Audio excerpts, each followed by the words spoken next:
itong natira na dinuguan galing kay paring Francis. Ayan, iinitin natin siya ngayon guys. Lagyan muna natin siya ng aluminum foil.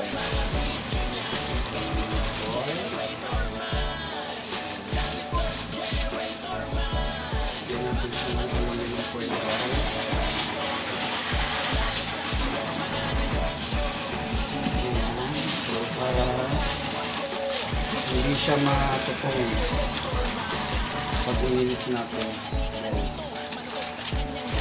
Sarap itong dinuguan ni Francis. Order na po kayo. Kumpare kung napakabait na yan. Ang sarap ng luto na dinuguan. Kahit yata na niluluto mo pare, masarap. So guys, ito na, ready na po yan. Sa ating oven, microwave oven. Set na natin yan, oven natin sa 195 temperature, and then set natin sa taas lang kasi nandun yung unit, and then set natin sa 30 to 40 minutes. Set na natin guys. Ayan.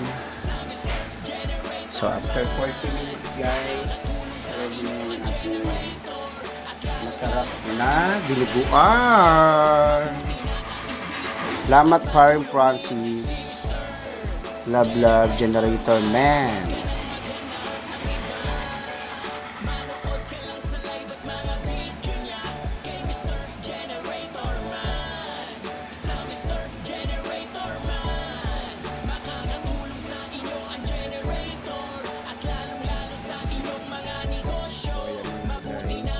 Kukunin natin yung ating ininit na dinuguan.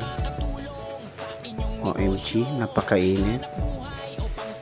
Ayan guys, sarap niyan. OMG. Kumain tayo guys.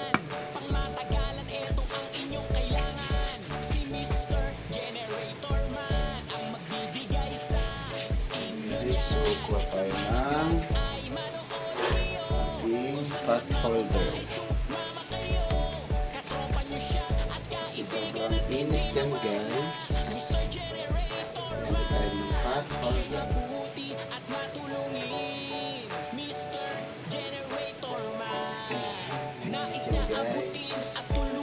Ayan na siya. Ayan na siya. Init, init, init, init.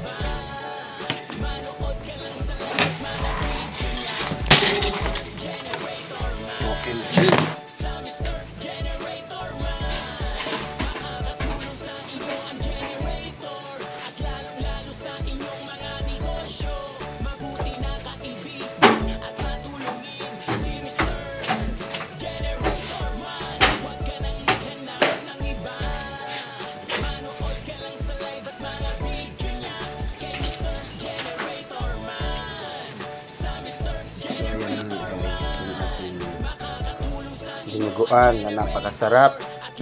Ayun na. Wow. OMG. Sarap naman. So ayan, ready na tayo guys. Wow. OMG. Sarap dinuguan. Guys, so thank you very much Paring Francis, salamat sa iyong dinuguan na napakasarap. Thank you. Love love Generator Man. Love love. Kain tayo.